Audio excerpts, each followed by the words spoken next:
데살로니가전서 2장 말씀입니다. 데살로니가전서 2장 17절부터 20절까지의 말씀입니다.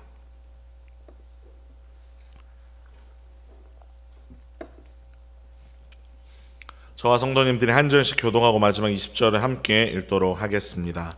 형제들아, 우리가 잠시 너희를 떠난 것은 얼굴이요 마음은 아니니 너희 얼굴 보기를 열정으로 더욱 힘썼노라.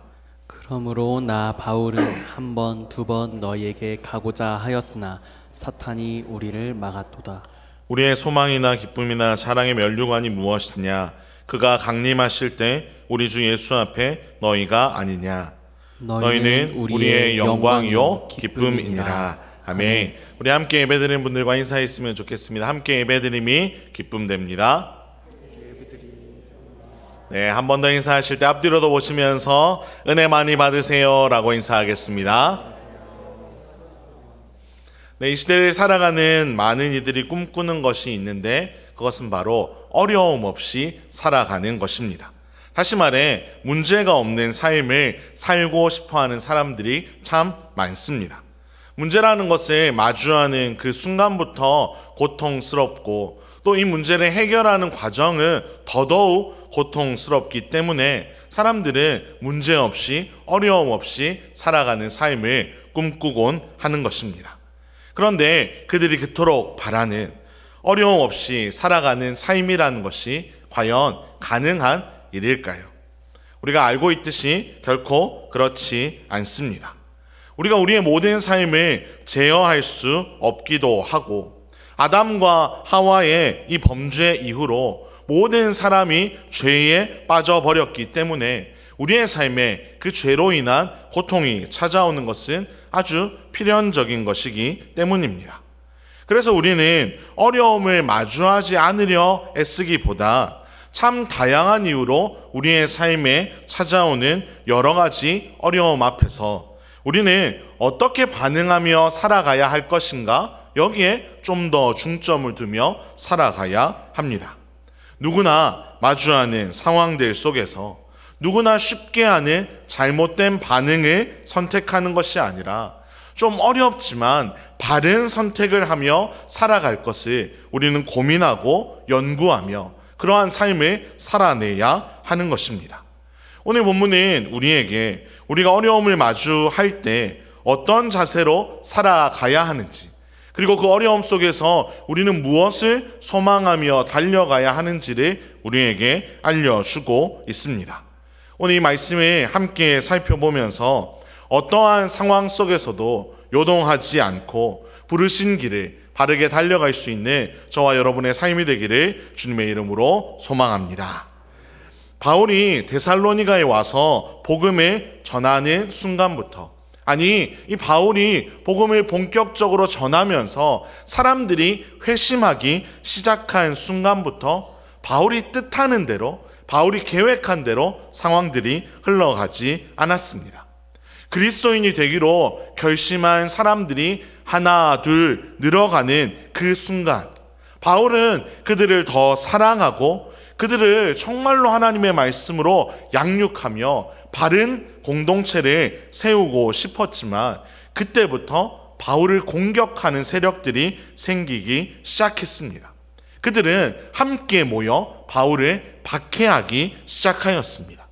특별히 우리가 지난 시간에 살펴보았던 것처럼 유대인들이 바울을 아주 강하게 박해하였고 바울은 그들로 인해서 많은 어려움을 겪게 되었습니다. 복음을 전파하면서 사람들의 삶을 하나 둘씩 바꾸어 가고 있는 그 바울을 너무 미워했던 유대인이었기에 유대인들은 따라다니며 바울을 괴롭히기 시작했습니다. 그러한 상황 속에서 이 모두의 안전, 특별히 그리스도인들의 안전을 위해 바울이 데살로니가를 벗어나는 것이 필요한 일이었는데요. 바울은 이것을 너무나도 하기 싫었습니다. 바울은 자신이 떠나는 것을 그 어떤 것보다 원하지 않았습니다. 왜냐하면 이제 막 세워진 공동체를 자기의 마음을 다해 힘을 다해 섬기고 싶은 마음이 바울 안에 훨씬 더 컸기 때문입니다.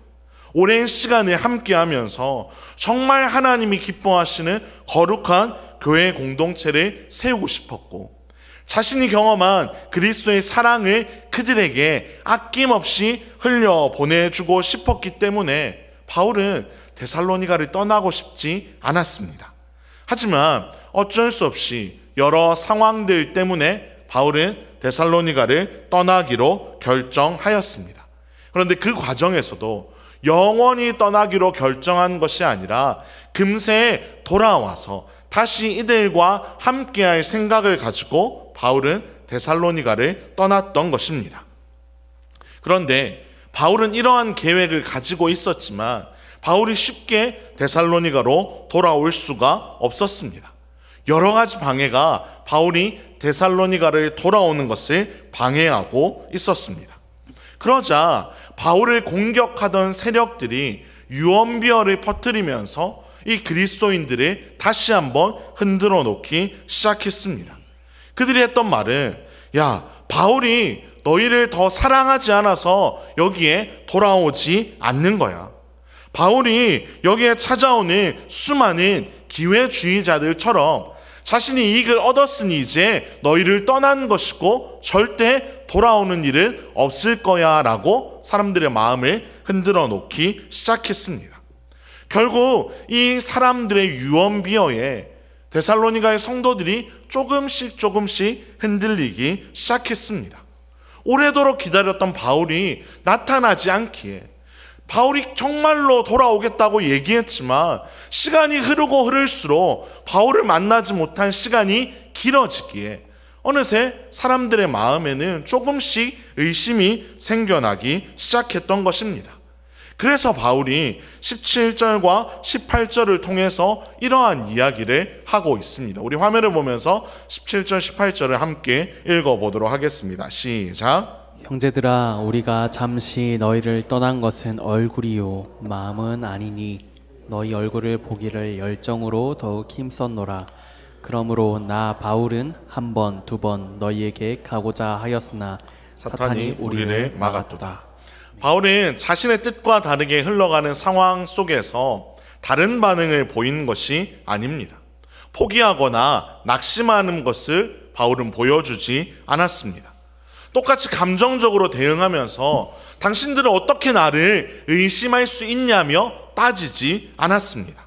오히려 바울은 담담하게 하나님 앞에서 자신이 해야 할 말을 하나씩 하고 있습니다. 하나님이 자신을 부르셨기에 이 모든 상황들을 넘어서서 자신을 인도하시는 하나님을 자기가 분명하게 믿으며 걸어가고 있기에 바울은 차근차근 이 상황을 설명해 주고 있습니다. 성도들과 싸우는 것이 아니라 성도들의 오해를 바로 잡아주기 위해 성도들에게 자신의 상황을 설명해 주고 있는 것입니다. 바울은 비록 지금 자신이 데살로니가로부터 좀 떨어져 있지만, 떨어져 있는 것이 그저 얼굴은 떨어져 있지만 마음이 떠나버린 것은 아님을 밝히고 있습니다. 그러면서 바울은 자신이 누구보다 데살로니가 성도들과 다시 만나기를 사모하고 있으며, 그리고 데살로니가로 돌아가기 위한 여러 시도들을 했음을 보여주고 있습니다. 그런데 문제는 이 모든 과정을 막는 세력이 있었는데 그것이 바로 사탄의 방해였던 것입니다. 사실 우리는 이 바울이 기록한, 표현한 사탄의 방해라는 것이 무엇을 의미하는지를 다 알 수는 없습니다. 그래서 바울이 좀 해명하려면 좀 더 자세하게 해명해야 하는 것인가, 해명해야 하는 것은 아닌가 하는 의문이 우리 안에 생길 수도 있습니다. 하지만 바울이 밝히지 않은, 다 자세하게 밝히지 않은 이유는 이미 데살로니가 성도들 안에 바울이 어떤 시도를 했고 어떠한 이유 때문에 돌아오고 있지 못하는 것을 그들이 알고 있었기 때문입니다. 그래서 바울은 이 이야기를 더 자세하게 설명하는 일을 하지 않고 오히려 다른 이야기에 자신의 시간과 에너지를 쏟고 있습니다. 그 이야기가 무엇이냐면 자신이 데살로니가 성도들을 어떤 마음으로 대하고 있는가? 데살로니가 성도들을 향한 자신의 마음이 어떠한지를 바울은 더 자세하게 다루고 싶었던 것입니다. 그래서 본문의 19절, 20절을 통해 바울은 이렇게 이야기를 하고 있습니다. 우리 화면을 보면서 함께 읽어보겠습니다. 시작. 우리의 소망이나 기쁨이나 자랑의 면류관이 무엇이냐? 그가 강림하실 때 우리 주 예수 앞에 너희가 아니냐? 너희는 우리의 영광이요 기쁨이니라. 아멘. 우리가 잘 아는 것처럼 우리 모두는 죽고 난 후에 예수님 앞에 서게 됩니다. 예수님께서 다시 오시는 그때, 여기에 쓰여진 표현대로 그가 강림하실 때 우리는 반드시 예수님 앞에 서게 됩니다. 그런데 그때에 우리가 예수님 앞에서 자랑할 것이 무엇이 있을까요? 수많은 사람들이 자신의 힘으로 얻었다고 생각하는 것들이 과연 예수님 앞에서 우리의 자랑거리가 될 수 있을까요? 세상 사람들이 생각하며 살아가는 돈이나 학벌이나 명예와 인기와 같은 것이 과연 예수님 앞에서 우리가 자랑할 만한 요소가 될 수 있을까요? 결코 그렇지 않습니다. 세상은 지금 그것을 귀하다고 여길지 모르지만 하나님 앞에서 그 모든 것도 절대로 내세울 수 있는 것들이 되지 못합니다. 단 하나, 우리가 내세울 것이 있다면 우리가 부족하지만 하나님의 말씀에 순종하여 그리스도의 사랑으로 아낌없이 사랑한 지체들, 그들 외에는 우리가 자랑할 것이 없음을 바울은 우리에게 명확하게 알려주고 있습니다. 우리를 위해 목숨을 다해 사랑하신 그 예수 그리스도의 사랑, 그 사랑을 닮아서 나도 그 사랑을 실천한 그 사람들, 그 사랑의 증거들만이 오직 우리가 예수님 앞에서 작게나마 자랑할 수 있는 유일한 것입니다. 그래서 바울이 데살로니가 성도들을 향해 이렇게 표현한 것입니다. 너희가 내 소망이며 내 기쁨이며 내 자랑의 면류관이라고 그는 표현하고 있습니다. 20절에서는 여러분이 나의 영광이고 기쁨이라고 다시 한번 표현하고 있습니다. 장차 하나님 앞에서 누리게 될 그 영광이며 지금 충분히 누리고 있는 기쁨이 바로 여러분이라고, 여러분이 그만큼 나에게 소중한 존재라고 바울은 마음을 담아서 표현하고 있습니다. 주 안에서 사랑하는 성도 여러분, 여러분에게는 이렇게 표현할 만한 사람들이 있으십니까? 다시 오실 그 예수님 앞에 서게 되는 그날, 하나님 앞에서 하나님, 내가 그래도 이 사람들은 내가 그리스도의 사랑으로 사랑했다고 정말로 자신 있게 얘기할 수 있는 지체들이 여러분에게는 있으십니까? 데살로니가를 준비하고 또 설교를 시작하던 시기에 제가 한 작업이 바로 구역을 동네로 개편하는 작업이었습니다. 그때부터 제가 계속 품었던 구절이 오늘 나누고 있는 이 구절입니다. 제가 핸드폰에 배경화면으로 해놓을 정도로 저는 이 구절을 지금도 계속해서 읽으며 기도하며 이 일들을 해나가고 있습니다. 왜냐하면 이 모든 일은 그저 한순간에 자연스럽게 이루어지는 일이 아니기 때문입니다. 하나님이 주신 선한 뜻을 품고 일한다 하더라도 모든 것이 일사천리로 이루어지는 것이 아니기 때문입니다. 사실 우리가 하는 착각 중에 이런 것이 있지 않습니까? 하나님이 주신 마음에 순종할 때 좀 모든 어려움은 사라지고 힘든 것은 찾아오지도 않고 잘 해결될 것이라는 우리의 기대가 있지 않습니까? 좀 더 자세하게 표현하면 하나님, 내가 이렇게 순종했으니 하나님이 이 정도는 해결해 주어야 하지 않냐고 우리 안에 하나님에게 요청할 때가 있지 않습니까? 그런데 오늘 본문을 통해서도 발견할 수 있고 우리가 이미 삶에서 경험하여 알고 있는 것처럼 부르심을 따라가는 삶에도 어려움은 반드시 찾아오고 하는 것입니다. 그 어려움이 찾아오는 이유는 너무 다양하지만 오늘 본문에서는 그 이유 중 하나를 바로 영적인 전쟁, 사탄이 방해하는 것이라고 우리에게 설명해 주고 있습니다. 사실 사탄과 하나님은 싸움을 할 만한 상대가 아닙니다.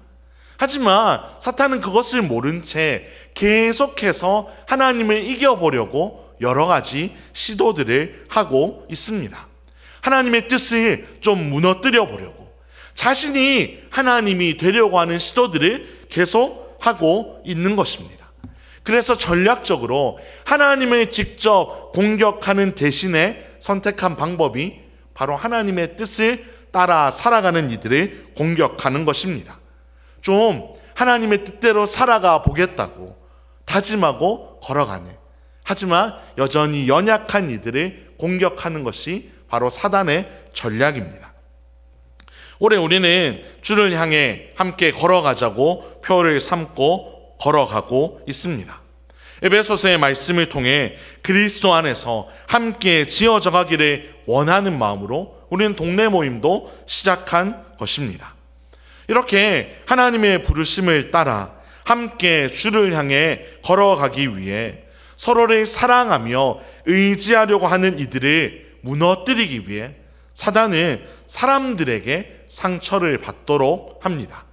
다른 곳에서 상처를 받는 것이 아니라 의지하고 사랑을 나누려고 한 그 대상으로부터 상처받도록 사단은 교묘하게 우리를 이끌어 갈 때가 있습니다. 사랑하고 의지하고 싶은 존재가 아니라 더 이상은 사랑하고 싶지 않은 존재로 서로를 대하도록 사단은 끊임없이 우리의 마음을 흔들어 놓기 위해 애쓰고 있습니다. 나아가 우리의 마음이 내가 이제 좀 사랑하며 살아가야겠다고 마음을 품었을 때 이 생각까지도 다 빼앗아가 버려서 이 생각조차 난 정말 헛된 것을 추구했구나라는 의심이 들도록 사단은 교묘하게 우리 안에 계속해서 속삭이며 우리를 흔들어 놓고 있습니다. 좋은 변화들을 주목하도록 하지 않고 불편한 것들, 좀 안 좋은 변화들, 작은 문제들에 우리의 마음을 계속 집중하도록 사탄은 교묘하게 우리를 흔들어 가고 있습니다. 그러다 보니 우리 안에 이런 생각이 들 때가 있습니다. 괜히 시작한 것이 아닐까? 내가 사랑하겠다고 다짐한 것이 헛되고 잘못된 것은 아닌가? 이런 의심이 우리 안에 들도록 우리를 이끌어 갈 때가 있습니다. 사실 여러분 앞에 서 있는 저도 그런 생각을 한 적이 있습니다. 구역에서 동네로 전환하기로 결정하고 처음 동네 명단을 발표했을 때 정말 작은 인원들이 저를 찾아와서 불평을 이야기한 적이 있었습니다. 그때 그분들의 이야기를 들으며 괜히 시작한 것은 아닌가 하는 생각들이 제 마음을 사로잡을 때도 있었습니다. 아마 동장으로 세워진 분들 중에서도 그런 분들이 있을 것입니다.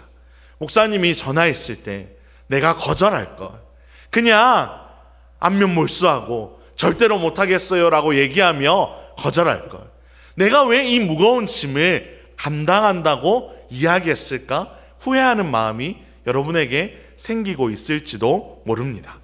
또 동네 식구들 중에서도 똑같습니다.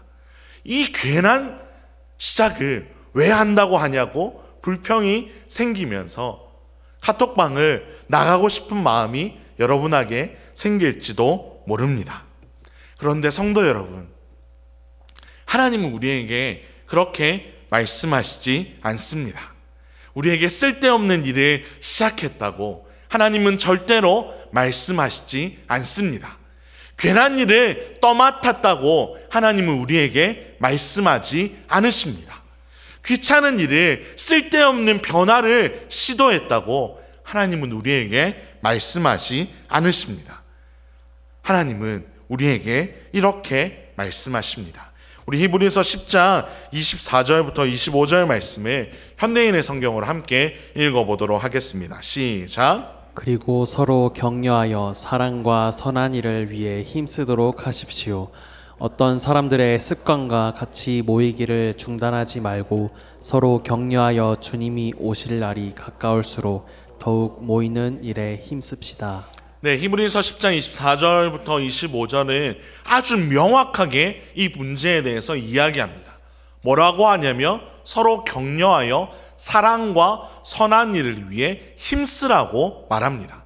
어떤 잘못된 사람들의 습관과 같이 모이기를 그만하려는 것을 중단하고 서로 격려하면서 예수님이 다시 오실 날이 가까워 오면 올수록 더욱더 모이는 일에 힘쓰라고 아주 명확하게 하나님은 우리에게 말씀해 주고 계십니다. 성도 여러분, 몇몇 사람들은 이 말씀을 외면한 채 계속해서 불평하고 불만을 쏟아낼지도 모릅니다. 나를 귀찮게 하지 말라고, 나를 내버려두라고 이야기할지도 모릅니다. 나는 먹고 사는 것만으로도 바쁘니 나에게 관심을 끊으라고 이야기할지도 모릅니다. 하지만 성도 여러분, 하나님은 우리에게 말씀하십니다. 모이기를 힘쓰라고 하나님은 우리에게 아주 명쾌하게 단호하게 말씀하고 계십니다. 그러니 우리에게 어떤 박해가 있다 할지라도, 어떤 방해가 있다고 할지라도, 우리 안에 어떤 의심이 생긴다 할지라도 그 모든 상황 가운데 흔들리지 않고 걸어갔던 바울처럼 우리도 하나님의 부르심을 따라 이 길을 담대하게 걸어가게 되기를 간절히 소망합니다. 우리가 요동하지 않고 감정으로 대응하지 않고 하나님이 맡기신 그 길을 정말로 온 힘을 다해 걸어갔던 바울처럼 우리도 담대하게 나아갈 수 있기를 간절히 소망합니다. 하나님은 우리에게 아주 명확하게 말씀하시고 질문하십니다.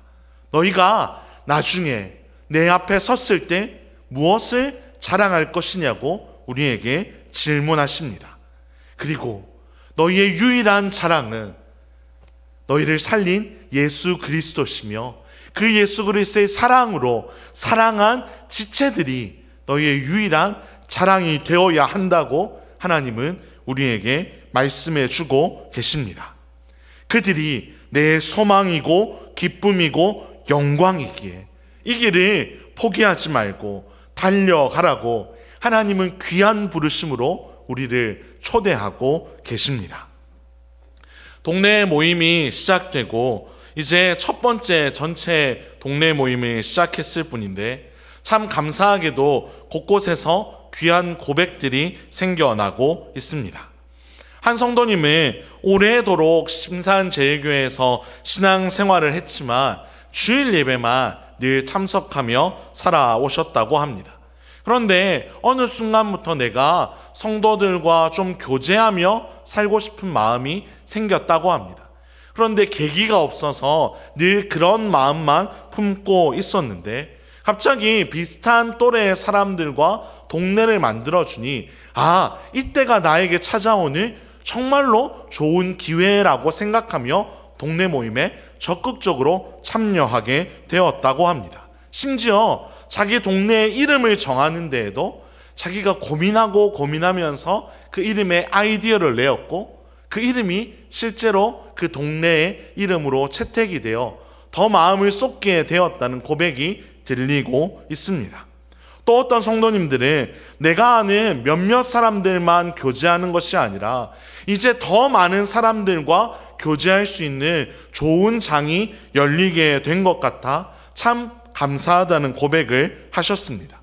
또 어떤 동장님은 유튜브에 올려진 그 특별 새벽기도의 둘째 날 사람들의 스탬프를 찍는 영상을 보며 내 동네 식구들이 이렇게 하나님의 말씀을 사모하며 왔구나, 이 모습들을 보면서 정말로 그 마음을 감사하게 되었다는 고백도 전해주셨습니다.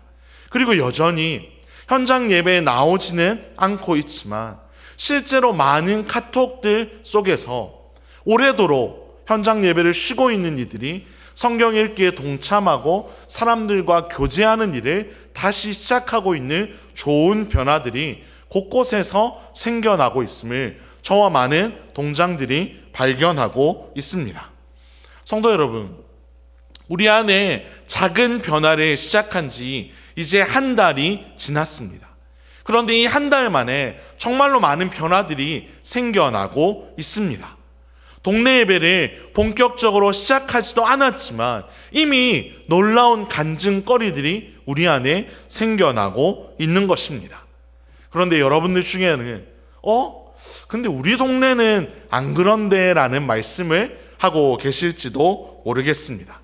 여전히 목사님, 우리 교회, 우리 동네에는 아무도 부동장을 안 하려고 해요. 사람들이 질문해도 답을 안 해줘요 라는 말을 하시는 동장이 있을 수도 있을 것입니다. 하지만 괜찮습니다. 왜냐하면 우리 하나님께서 이 모든 상황을 지켜보시고 지금도 일하고 계시기 때문입니다.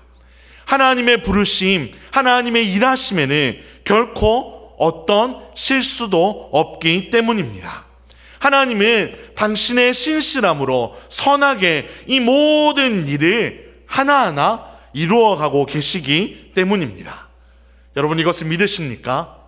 비록 우리 눈에 보이기엔 당장 더디게 보이고 아무런 변화가 생기지 않는 것처럼 보이고 아무런 의미가 없어 보일 때도 있겠지만 우리 모두가 이 말씀을 붙들고 감사함으로 순종함으로 나아갈 때 하나님은 우리의 연약함을 사용하셔서 우리의 모든 동네 모임마다 귀한 간증거리가 넘쳐나도록 하실 줄로 믿습니다.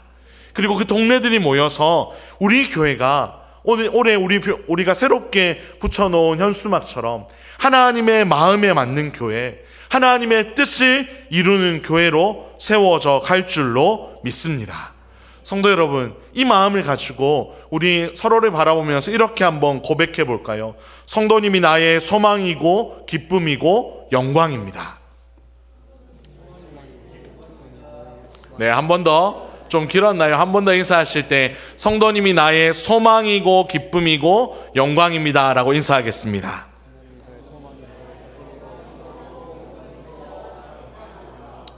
네, 저는 꿈꾸는 것이 있습니다. 주님이 다시 오실 그날 주님 품에 안겨서 어린아이처럼 예수님에게, 하나님에게 하나님 저 잘했죠 라고 이야기하며 이들이 나의 소망이고 영광이고 기쁨이었다고 예수님 앞에서 당당하게 자랑할 날을 소망하며 걸어가고 있습니다. 우리 성도님들도 이 마음을 가지고 하나님이 우리를 부르시는 그날까지 힘차게 달려갈 수 있기를 간절히 소망합니다. 우리 안에 이 마음을 놓지 않을 때 우리는 그 어떠한 어려움이 찾아와도 요동하지 아니하고 흔들리지 아니하고 하나님이 부르신 이 길을 거뜬히 감당할 수 있을 줄로 믿습니다. 주 안에서 정말 마음을 다해 사랑하는 성도 여러분, 저는 이 말씀을 통해 우리 모두가 우리 모든 성도들을 나 자신을 사랑하듯 사랑하며 살아가기를 간절히 소망합니다.